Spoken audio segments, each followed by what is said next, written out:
Hey, what's going on, everyone? This is going to be top 25 Wrestlemania matches, an updated list. Some of you guys know every year for Wrestlemania, I'll try to do something special leading up to the weekend. But, I couldn't really get that creative this year. So this is just an updated version of my personal favorite top 25 Wrestlemania matches.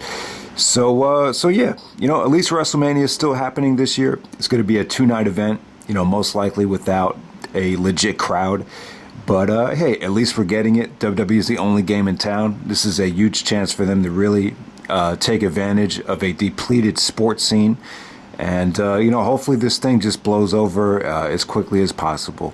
Excuse me if I don't sound as excited and as passionate for this video, because I think with everything going on, I think everyone's being affected by what the hell's going on right now. So let's just try to get through this video as quickly as possible. At number 25, I got Hollywood Hulk Hogan versus The Rock from WrestleMania 18. And yeah, with this match right here, I still feel like this really set the standard for crowd reaction. I think as far as crowd reaction matches, this is always going to be number one. If I were to do a list of the top 10 match crowd reactions, this is always going to be number one. I mean, it really saved WrestleMania 18. And, it's weird because I know that there's going to be a lot of people there's some people that probably think this should be higher. There's some people that are going to think this shouldn't even be on the list. But I'll tell you, when it happened, it was just a huge surprise. I really wasn't expecting a lot out of this match when it took place. I thought Hogan's promos kind of sucked leading up to the show. I didn't know Hogan was as young as he was. He was only 48, 49. When I was watching this, I thought he was in his 60s. So I had no idea what Hogan could do. And I had no idea the Canadian crowd in Toronto, Canada was going to treat Hogan like a god and boo The Rock out of the building. So for me, I had just gotten back into wrestling, so I had no idea what the hell was going to happen. But like I said, man, it created a huge buzz in school the next day. People were raving about the match. As far as the actual match goes, people were raving and more excited about this than even last year's WrestleMania. So yeah, Hogan versus Rock was a huge success. It was better than anybody expected. Cena actually said, if you watch the match without commentary, you would puke. But that's not what our business is about. It's about getting the crowd to react. I thought The Rock carried Hogan to a great match, and Hogan looked like he had a shot of life with the crowd reaction. So definitely, Hulk Hogan versus The Rock. It's got to be on the list because it was the overall reception to the match was that overwhelming. So that's number 25. And number 24, I'm going to go with Ric Flair as the WWF champion, taking out Macho Man Randy Savage. Still a good match. It still really holds up. You have, two great workers out there for the championship in the middle of the card. You all know Flair played just a great heel. He was such an asshole when he was trash talking to Elizabeth at the end of the match. Flair really came off like a prick, and he played it very nicely. At this time, I thought Savage kind of lost a step to a degree around 1992. And, with this match right here, you constantly say to yourself, how come it wasn't Hogan versus Flair?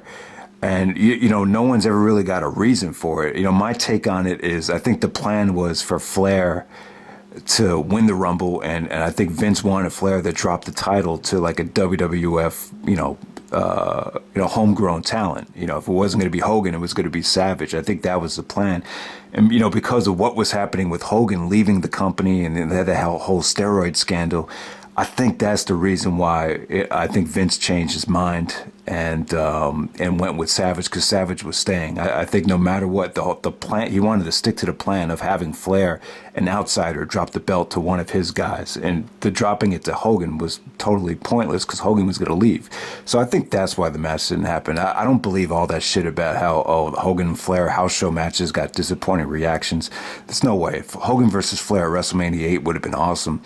But, I think that's why they changed it. So Flair versus Savage, it was a nice consolation prize. I still think it holds up, had a good story, and, the crowd was really, really into this match. It was exciting, and I thought it really over delivered. Looking back on it, definitely the best match from WrestleMania 8, which is one of those WrestleManias where it seems like the fans can't decide whether it's a successful WrestleMania or a non-successful WrestleMania. It seems like you get two different stories from different fans about that one. All right, so number 23, I'm going to go with Shawn Michaels, the WWF champion, taking on Stone Cold Steve Austin from WrestleMania 14. Mike Tyson, the special enforcer.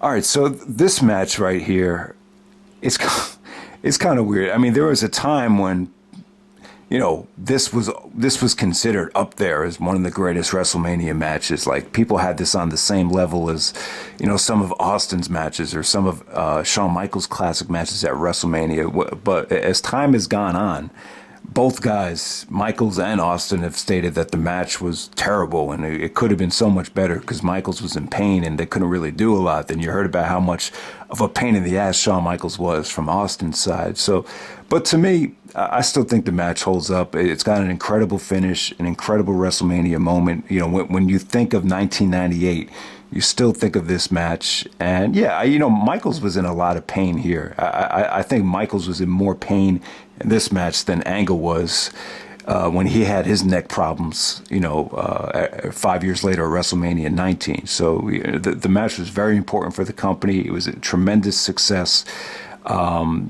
Vince and the WWE, they just gave us a great moment with the, Michaels going down and the passing of the torch to Austin, who just had an incredible year in 1998. So yeah, Austin versus Michaels, it is very, very successful WrestleMania main event. So it's got to be on the list, even though, it's obvious that Shawn Michaels, couldn't perform at his potential in this match. So definitely that's number 23. At number 22, I got Macho Man Randy Savage versus Hulk Hogan. So Savage comes in as the WWF champion. He actually turns heel in the middle of the title reign. And, the story between Savage and Hogan was awesome. The way Savage, eventually he got jealous because of Hogan and Elizabeth's not relationship, but he could sense that there was a little bit of romance between them. So the Savage Hogan match, I know it doesn't really hold up in terms of some of the best WrestleMania matches we've seen. I know that, but I still think it's important to put it on the list because I feel like it's one of those main events that really made WrestleMania what it was.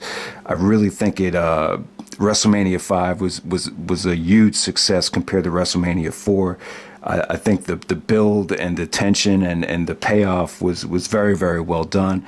So those are the positives. Some of the negatives are, Savage worked his ass off in this match, and I just wasn't a fan of the way the match was structured. I felt like some of the kickouts, like Hogan was kicking out on some of the small packages and the roll-ups. And when you watch the match back, you hear Jesse the Body Ventura say, "This match makes me sick." Like, he was actually shitting on the match during the commentary. Jesse Ventura and Hogan, like, apparently they never got along, and you could definitely feel that on commentary when you watch this match. And Savage really busted his ass to make this work, and Hogan really didn't do much besides the finish, the big boot and the leg drop type of thing. But I just thought the tension and the overall package presentation for this main event was just very well done. And the match still holds up for me because Savage really made this thing work. Number 21, I'm going to go with CM Punk versus Chris Jericho from WrestleMania 28. The whole best in the world versus best in the world thing, even though it wasn't the main event, this is still CM Punk's best WrestleMania match, and he had a great opponent to go against here.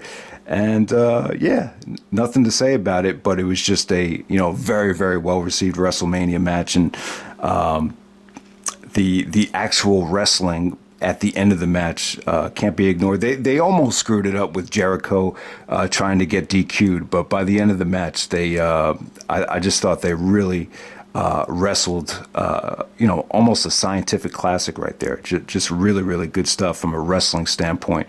Number 20, I'm going to go with the Edge as the World Heavyweight Champion on SmackDown, taking on the Undertaker in the main event of WrestleMania 24.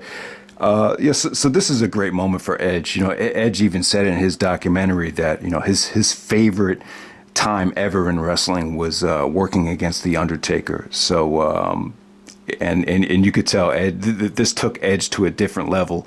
And it was a great main event. They had to follow a really emotional WrestleMania card, and they were in the main event. And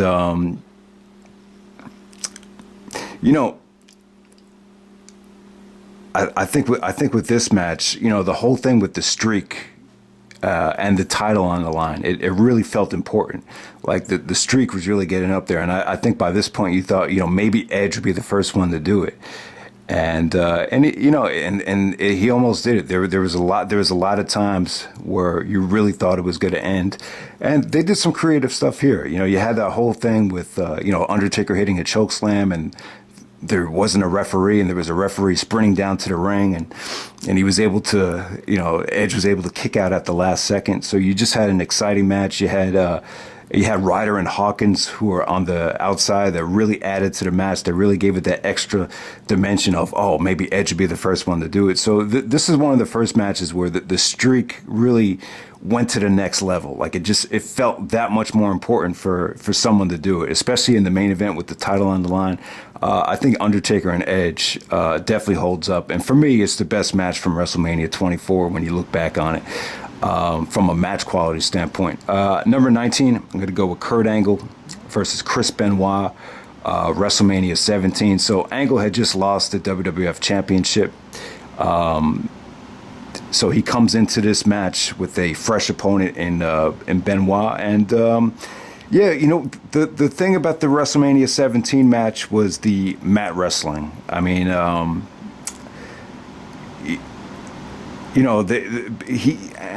years later, Angle said that he was so impressed with Benoit's ability to get down and actually mat wrestle that he thinks Benoit could have won an Olympic gold medal if he put all his focus into just amateur wrestling. So that's really, really high praise. And Angle has stated that no one's been able to match his intensity except Chris Benoit. And you could definitely tell Angle was able to get his competitive that competitive outlet out in this match. When you're an athlete and you're used to competing on a day in and day out basis, eventually you start to crave, competition. And I felt like Benoit really got that out of Angle. And even Benoit's, professional wrestling experience, it rubbed off on Angle, and it took Angle to another dimension after this feud was over. But, just great stuff here. The mat wrestling was great. The hold for counter hold, submission wrestling was off the charts. Even Heyman said it was the best example of hold versus counter hold that he's ever seen. The finish wasn't anything special, but it was all about leverage, and it really took the feud. It really kept the feud going. So I love Angle versus Benoit from WrestleMania 17. Is it their best match ever in terms of drama and excitement? Not really, but in terms of competitiveness and mat wrestling, I think it's the best work that they've done. Number 18, I'm going to go with Triple H versus Daniel Bryan from WrestleMania 30. This kicked off WrestleMania with a bang. For me, the Bryan Danielson Triple H dynamic, it's just a great combination, because you had Triple H, who is the standard of mainstream wrestling, WrestleMania main events, and then for so long, Bryan Danielson was the standard of independent wrestling, and it was like you had the king of mainstream versus the king of the indies on the biggest stage of them all, WrestleMania. Winner gets to go into the main event of WrestleMania 30. I believe this actually aired on ESPN last night. So if you had a chance to watch WrestleMania 30 on ESPN, that's pretty cool. I don't think ESPN has ever done that in a very long time. So Triple H, Daniel Bryan, got that at number 18. At number 17, I got Kurt Angle versus Eddie Guerrero from WrestleMania 20. The one thing about everything going on now is like you kind of like, well, at least Eddie, and Tupac and Biggie and Kobe Bryant, all these guys that have passed away. At least they don't have to deal with all the crap that's going on in this country right now. So that's one of the things I think of when I see Eddie Guerrero. Eddie and Angle at WrestleMania 20. Just a refreshing matchup here at the time. Angle's heel turn, very, very weird. It was very weird how they were booking Angle as a face, and then how they turned him heel against Eddie. Basically, Angle wanted to take the title off of Eddie for the sake of the fans. He's like, I can't let Eddie Guerrero be the champion.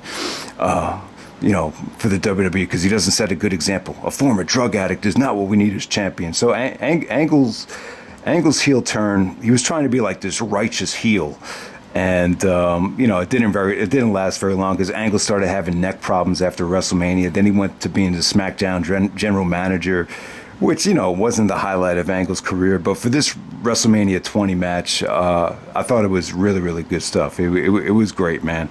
The finish was creative. It made Eddie look like $1 million here, and only Angle could pull that off. Most people wouldn't have been willing to do that finish. It really made Angle look. I mean, it's kind of a goofy thing, to get outsmarted and to take. He took Eddie's boot off, and then he got small packaged.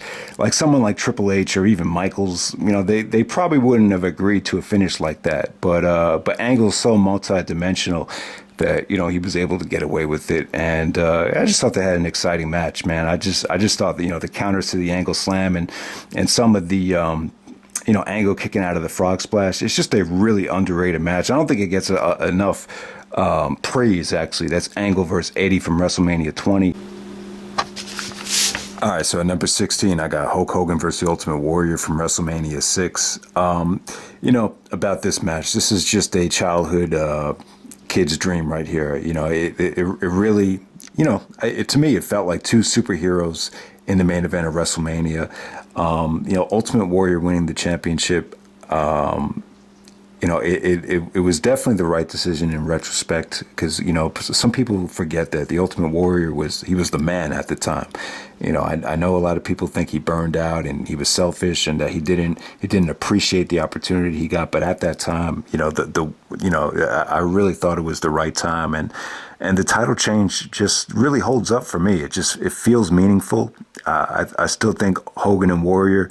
The match is a lot better than expected when you watch it back now. It's amazing how good it was, and I know their WCW match was so bad that it almost ruined the company because of the pay-per-view went off the air, and then a whole bunch of wackiness about that match. But the WrestleMania match, it was just special, man. It's just a special match. I feel like it's just another one of those matches that really took WrestleMania to the next level. The marketing, the promotion, the match, the moment at the end with Hogan hugging Warrior, and and I know it's well documented that Hogan's upset that he lost that match, but I'll tell you, man, Ultimate Warrior at that time, it couldn't be denied, and Vince knew it too. There was no stopping him. He was on a roll, and he definitely deserved the championship at that time. All right, so number 15, I'm gonna go with John Cena versus Shawn Michaels. This is from WrestleMania 23. And yeah, man, a very refreshing main event. It was a blessing that Michaels was in the main event for this match, because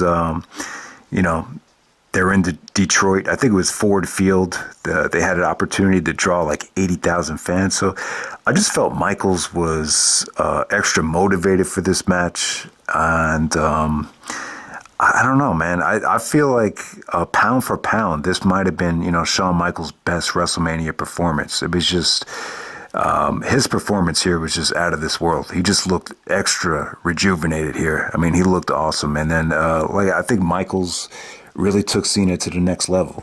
So, this was still in the middle of, all the controversy with, John Cena being hated, and the boos were just, they were still pretty, they were still pretty bad. You feel bad for Cena looking back at some of these atmospheres, but you know, the whole thing about Cena no selling, this is probably the match where people nitpicked about a sell job more so than any other time I remember, especially in WrestleMania history when Cena didn't sell the knee, and then when he did the 5-knuckle shuffle, you could tell like he finally remembered to sell it.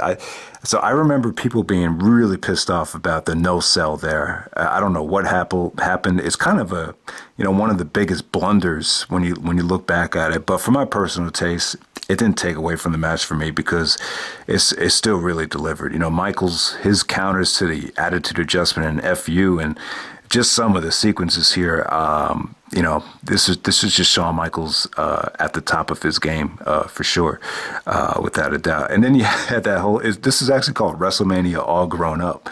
So I don't know what was supposed to happen at the end. Maybe Cena was supposed to shake hands with Michaels. Maybe Michaels was upset about the no selling, or maybe he was upset about how the match went. I don't know. But, some people kind of, took shots at Michaels too for not shaking hands. So, and then the joke is, I guess we're not all grown up. Michaels always had a reputation of throwing like hissy fits, back in the day. So, so both guys took some criticism after this main event, but still, I thought it was awesome. And, the Cena, I think even Jericho said the Cena-Michaels matches kind of, inspired him to make a comeback even sooner than expected. So there you go. At number 14, I got Kurt Angle versus Brock Lesnar from WrestleMania 19. What to say about this match? You know what, man? I still think it holds up. I think it's still a great WrestleMania main event. There was like high expectations for this because of the amateur backgrounds. There was discussions of, who would have been the better amateur wrestler if Brock did try to go into the Olympics. So for some reason, like there was a lot of expectations to have like the best match ever. And because Angle was hurt, because Lesnar botched the shooting star press, a lot of people were under the impression that they could have topped this match.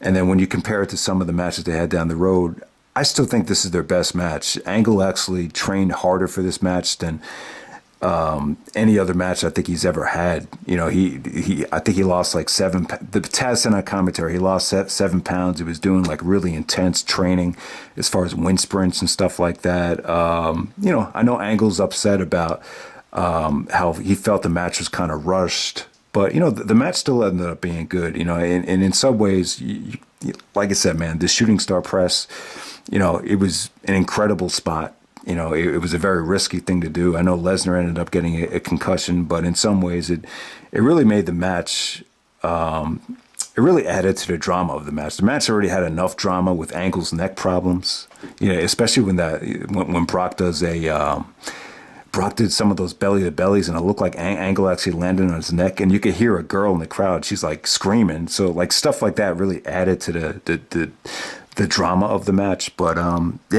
just thought these two guys, for them to follow like that WrestleMania card with this type of match, still 14th best WrestleMania match of all time, and still have that type of quality main event. I still thought it was great, man. So that's Kurt Angle and Brock Lesnar, WrestleMania 19. All right, so at number 13, I got Triple H versus The Undertaker, WrestleMania 28, the Hell in a Cell end of an era match with Shawn Michaels as the special guest referee. And yeah, not much to say about it, but it just, it just really holds up. I thought Triple H's will to win the match, his sense of urgency, the trash talking to Michaels, like, if you don't end it, I will. This is when you really felt like Triple H just wanted, finally wanted to be the one to end this streak. And, it was just one of those matches that just felt like a war, the intensity and just everything just fell into place here. And I really thought Shawn Michaels a little bit over the top as special guest referee, but I thought it really added to the match. I think the Taker winning every WrestleMania was becoming a little bit too predictable. So, like I said in the past, the super kick pedigree combination is you know, Taker kicking out of that. That's one of the most exciting near falls ever. But the whole thing about the Undertaker being undefeated at WrestleMania or winning 20 WrestleMania matches in a row is the equivalent to winning 20 Super Bowls in a row. Yeah, that's a little bit much. But yeah, that's the analogy they used before Brock ended the streak. But yeah, Triple H and Undertaker, WrestleMania 28, one of the last great Taker matches at WrestleMania.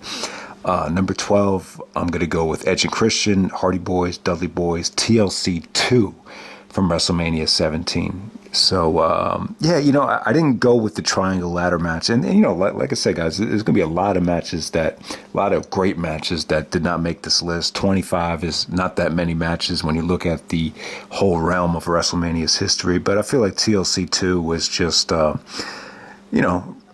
incredible. It really put WrestleMania 17 over the top.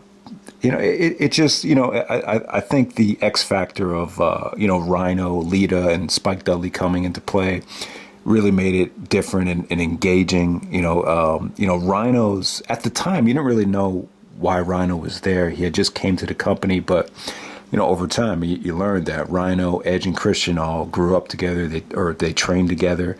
I believe in Canada when they were trying to become wrestlers. So, and when you look back on it, it was really cool how Rhino was really the X factor in this match. Plus, you had Edge doing the spear to Jeff Hardy off the ladder while Jeff was hanging from the belts. I mean, that's one of the best spots ever in pro wrestling. Just the table bumps were just out of this world. TLC 2 felt a lot shorter than definitely a lot shorter than the previous WrestleMania triangle ladder match. But yeah, man, these three teams just left it all on the line. Again, I feel like TLC 2 just visually just ended up being the best TLC match. I still think it's the best TLC matches out of all the tag matches. I'll definitely say that. So that's at number 12. And Edge and Christian win the tag team championships once again. Number 11, I'm going to go with Shawn Michaels' return to WrestleMania against Chris Jericho from WrestleMania 19. You know, Jericho and Michaels, they steal the show on a loaded WrestleMania card. Just from Jericho's perspective, I know, you know, he really wasn't happy with his WrestleMania matches up to that point, you know, because of crowd reaction and, the booking and all that stuff. But the match with Shawn Michaels, it was, Jericho always goes back to this match. It was finally the WrestleMania match that he was looking for. And then with Shawn Michaels, it was kind of weird, you know, this whole build up here. You know, Shawn was when Shawn made his comeback, it was kind of weird. It was just like, yeah, I'll do the one match and then I don't know what's going to happen. Just from the outside looking in, reading Shawn's book, it just seemed like with each and every event, like Vince had to persuade Michaels into, doing the Elimination Chamber, or, doing another match with Triple H and, coming into the Royal Rumble. And I don't think Michaels was really, that confident in his health yet. And by the time you get to WrestleMania, I think, this was the match that kind of, reminded him like, yeah, this is what I do. I could still go. And, Michaels was as good as ever here. It was just an incredible match. I love that finish as well. That roll-up finish is that's the most underrated WrestleMania finish. Michaels Jericho WrestleMania 19. Gonna go with that at number 11. Okay, at number 10, I got Shawn Michaels versus The Undertaker, the main event of WrestleMania 26, the rematch from the previous year. Yeah, so in most cases, I'm not a big fan of WrestleMania rematches. And I was actually surprised when they announced this. I figured, they wouldn't be able to top, what they did at 25. And when Shawn Michaels kind of teased this at the Slammy Awards, I was like, it's probably not going to happen. So I was a little bit surprised that they went through with it. But it was great. It was a great WrestleMania rematch. I don't think it was better than the previous year, but I thought, they did a tremendous job, especially this time in the main event. It's so tough to put on that amazing match after such a stacked card. And they were able to do it here, man. I really thought this was, almost a 5-star match, maybe a 5-star match. It's debatable, but, the story with Shawn Michaels being obsessed, feeling like he came so close, that he was just so close to doing it. And it really gave Michaels something to strive for because, he kind of let the cat out of the bag a little bit too soon. During his second stint, by saying, he never really wanted to win the championship or he didn't have it in him to have that title run. So it finally gave Shawn Michaels something, to look forward to. And, the streak was just, it felt more important than the title when you go to this period of time. And, Undertaker being sentimental and then Shawn slapping him in the face. That moment really gave this match its own identity. And, so definitely, Shawn said that the Undertaker match was so good that he just felt like he was at peace with himself. And, he felt like Taker was the perfect opponent to end his career. So I got to go with that at number 10 from Phoenix, WrestleMania 26. Okay, at number 9, I got Bret Hart versus Owen Hart from WrestleMania 10. And yeah, this is the opener from WrestleMania 10, and brother versus brother. This is a great story. I think for younger brothers, I think it was, I'm an older brother, so I can't relate to it as well as some of the guys that grew up being younger brothers. But to me, like, this is a very inspirational match for them because they know how it feels to constantly lose and lose and lose to the older brothers. So this is just I think it's an inspirational match for younger brothers. And, with Owen right here, it kind of came out of nowhere. The original plans was to put the belt on Lex Luger. But because the Owen feud was so believable and so convincible, I thought it really took Bret to the next level. It made the mainstream fans really sympathize with Bret.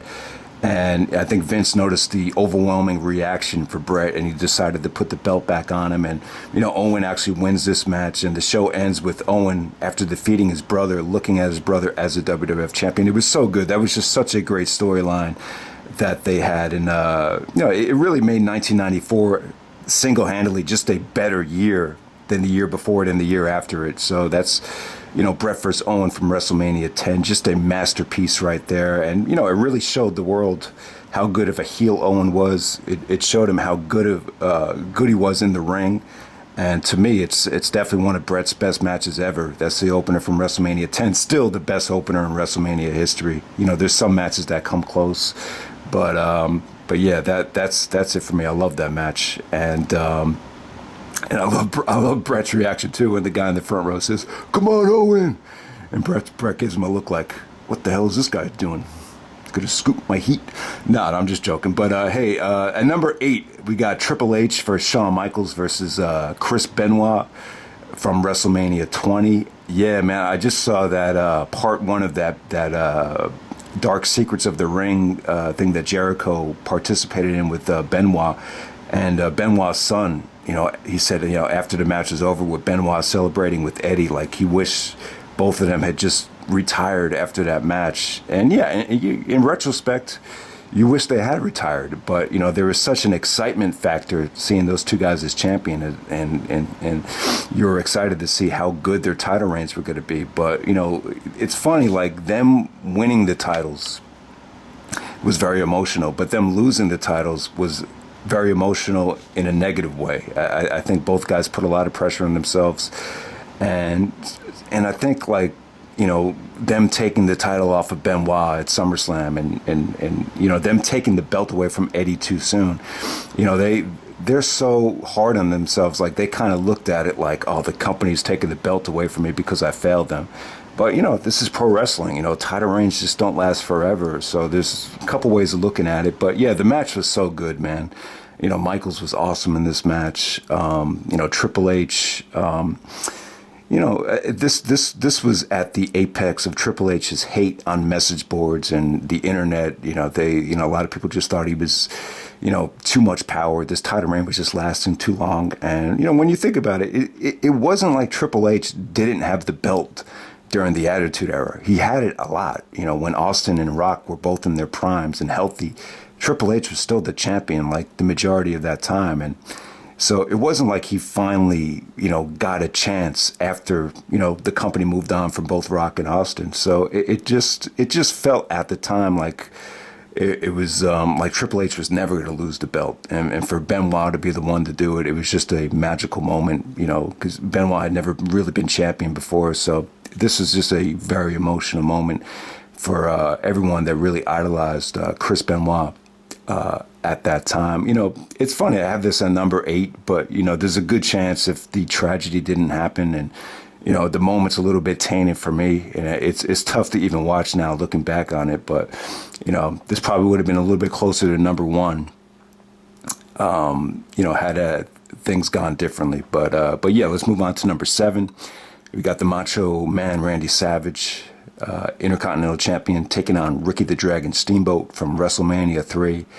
Yeah, incredible stuff here. And, these two guys they just went out there and, the match still holds up for me. They're just two great wrestlers here, and they really delivered a special match, just exciting, and it's tough to, I think when you watch some of these matches back, it's tough to tell how good it was at that time. But when you listen to Jesse Ventura on commentary, you could feel the moment. You could tell he was so into it. He just goes like, "This is one of the best matches I've ever seen, Gorilla." You could just tell, like, man, like this is just you could feel how special it was at the time. And Steamboat, one thing about the match is just skill. You could tell how skilled and seasoned both guys were, especially for that time. It was just awesome stuff. The arm drags, the small packages, the roll-ups. It was just, at the time, it just must have felt groundbreaking, and it still does. And it's a shame. Steamboat was definitely before his time. Like think about how special Steamboat was. He was so good, and Flair too. The Steamboat and Flair matches, they were so good that they had guys that were like 20 years old going back in time and watching matches from the 80s that were like an hour long. I mean, how many people could have said that about a pro wrestler? And guys like Steamboat, Savage, and Flair, they were so good that, they had, the younger generation, turning back the clock and sitting through, great matches like this. So, yeah, that's Savage and Steamboat. And most of you guys know Jericho said that this match inspired him to become a wrestler. He used to reenact this match in his basement with his friends. So that speaks to how good that match was. And number 6, going to go with Shawn Michaels versus Razor Ramon from WrestleMania 10. The ladder match. We all know about how groundbreaking it was. This is really the first match where Shawn Michaels,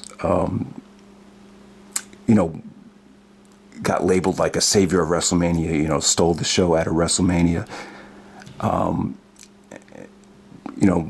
One of the things about the match, though, is that he feels like, Razor, Scott Hall, doesn't get enough credit. I think it was Flair was the one that said, Shawn went out there with the ladder and had a 5-star match. And, Shawn, he said he felt kind of bad about that because, he felt like, Scott Hall never really got the respect that he deserved for this match. And yeah, Scott Hall looked good here, man. He was in great shape. He was willing to work with Shawn. And, a lot of times, like, Shawn would say, like, there were so many times where I wanted to have a great match when I was making my way up. But, the other guy was just, like, overprotective and didn't want to sell for me. But he credits, Scott Hall for being very open-minded and selling and going out of his way to bump for a smaller guy. So, WrestleMania 10, it was just pure excitement with that ladder match. All right, so number 5, I got Kurt Angle, Shawn Michaels, WrestleMania 21. I actually want to do a review of WrestleMania 21 before WrestleMania happens. That's the one WrestleMania that I really want to review because it's a really good show. Obviously, because of Angle and Michaels, a lot to do with it. But when I think of Angle and Michaels, yeah, man, like this is up there. One of the hosts on WFAN Sports Radio here in my area just said that his choice for best WrestleMania match of all time is Angle versus Michaels. It's up there, man. And to me, like, this is still like this is like the dream match. This is like one of my favorite dream matches, and it felt like a big dream match because, you have never seen these guys work before. Michaels was on Raw for, since 2002. Angle was on SmackDown since 2002 during the brand extension. They had never mixed before. And, after, Angle didn't debut until Michaels had the back injury. So you had never seen these guys mix it up. Angle didn't even know who Michaels was until like the end of 2003 or something like that. So that's kind of funny. But yeah, I mean, they're both great in-ring performers in different ways, and I'll talk about the match more when I do the review. But yeah, for my personal taste, like when I think of like the perfect Raw versus SmackDown interpromotional dream match at WrestleMania, it's Angle versus Michaels, definitely right there, number 5. Number 4, Shawn Michaels versus The Undertaker from WrestleMania 25. I was just talking to my brother about this match on the phone, and I was, because I was watching a lot of these matches back because there's really nothing else to watch. So originally I wasn't going to watch these matches, but because there's absolutely nothing on television right now in terms of sports, you guys know I'm a big sports fan, but he said that I always thought this was his favorite WrestleMania match. When I watched it with him. We watched it back on on tape, so he didn't see it live. And I remember he was just like blown away by how good it was. And so I always thought this was his favorite WrestleMania match. But he said no, he goes back, he says Angle and Michaels was his favorite WrestleMania match. And I said, well, what happened to Shawn versus Taker? I thought that was always your favorite one. And he said, well, the one from 25, the problem with it is it's just too good. Like it's like something out of a video game. And yeah, and I was watching I watched this match back on the Mr. WrestleMania DVD, Blu-ray, whatever it is, and Shawn said that it was just a perfect match. He said that everything just went perfect. Maybe besides the Undertaker bump where the cameraman didn't catch him and he almost killed himself, landed on his head.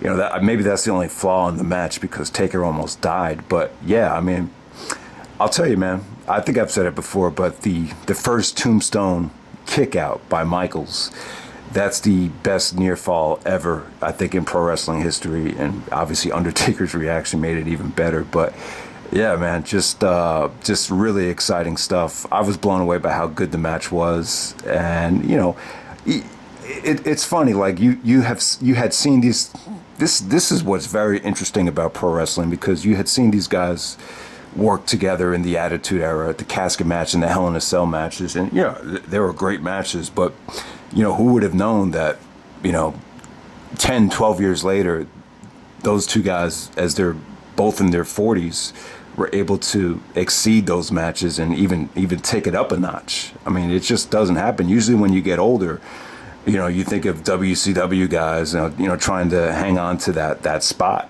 The Hogans, the Savages, and when you hear about old guys getting older, you hear about them not being able to be what they used to be. But in Shawn Michaels and Undertaker's cases, they were able to get even better as they got older, and it's just very, very interesting, very, very weird.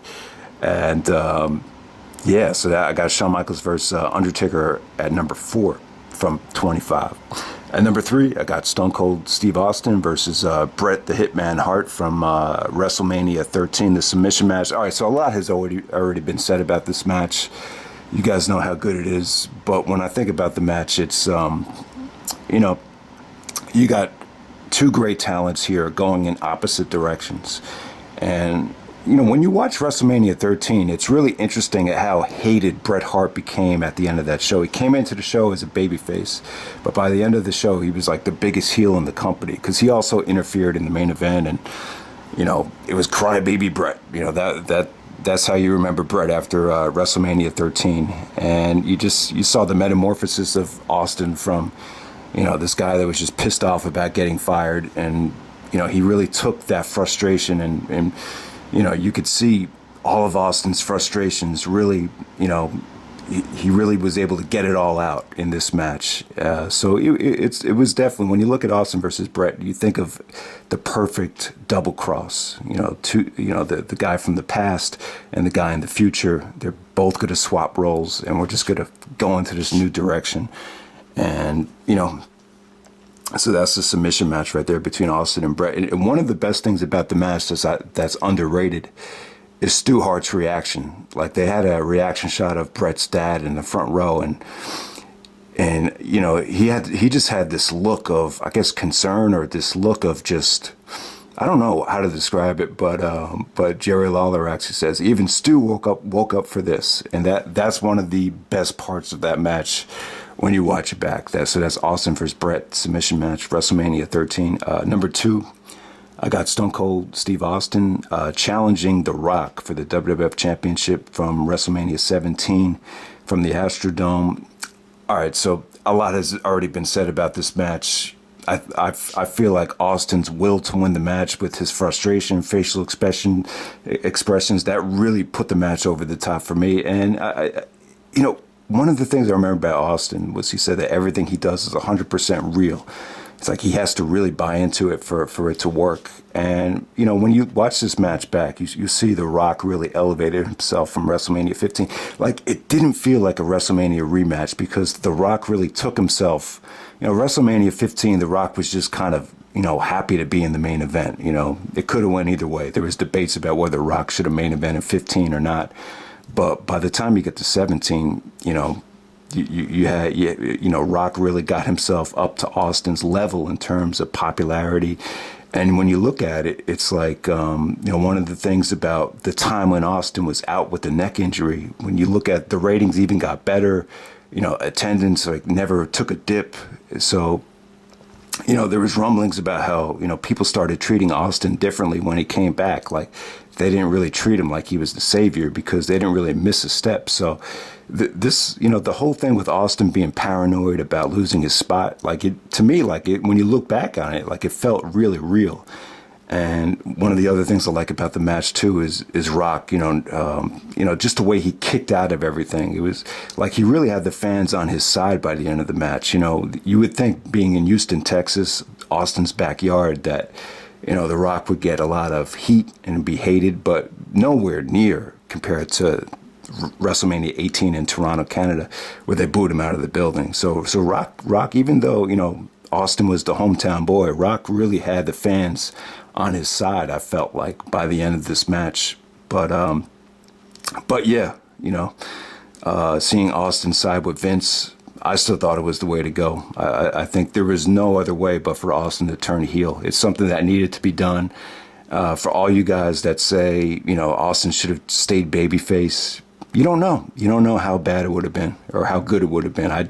I just felt like, yeah, it pissed a lot of people off. When you look back at WrestleMania 17, I don't think people were really talking about how great of a wrestling show it was. All the discussion was Austin turning heel, how pissed everybody was at the change of direction. That was really the discussion there. So that's interesting, because when you look back at WrestleMania 17, it's the greatest WrestleMania of all time. But it's just funny how the aftermath really didn't really feature a lot of people talking about how great of a wrestling card it was. And then at number 1, I got Shawn Michaels versus Bret Hart from WrestleMania 12, Iron Man match. Bret Hart's the WWF champion. This is where Shawn wins his first belt. But man, I'll tell you, man, Shawn Michaels definitely Mr. WrestleMania looking back on it. I mean, there's so many great performances from this list. And there's even some Shawn Michaels matches that didn't make the list, which was crazy. But with WrestleMania 12, I just felt like, this is a great example of, two guys, that really saved the WWF in their prime.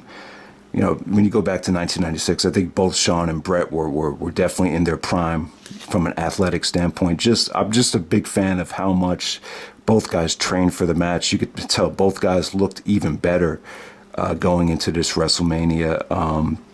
And I like the fact that neither guy was able to pin each other in the first hour. That's what made it competitive. When you look at some of the best pitching duels in baseball history, or look at some of the best hockey games in hockey history or NHL history, a lot of times, no one really scores. There's something to be said about, great defense. And I don't really like Ironman matches where it's like 5-6 and, guys tapping out to the ankle lock. And, there is a certain strategy that I think Triple H and The Rock had at the second Ironman match that I liked, but I just like how neither guy was able to pin each other here. I just thought it made the match feel that much more competitive, and the fallout of this match was just crazy. I mean, this is as competitive as pro wrestling will ever be.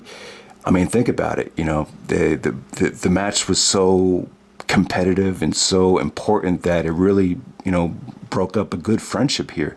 I don't think Shawn and Bret's, friendship was ever the same after this match. Shawn, he was angry at Bret for taking a hiatus, and then Bret was upset about the way Shawn reacted to the championship win. So you have all that stuff there, and it really, it was, it really kind of, the tension that existed after this match was really, one of the things that catapulted the company into the Attitude Era, in my opinion, when you look back on it. So, and I thought the match was exciting too.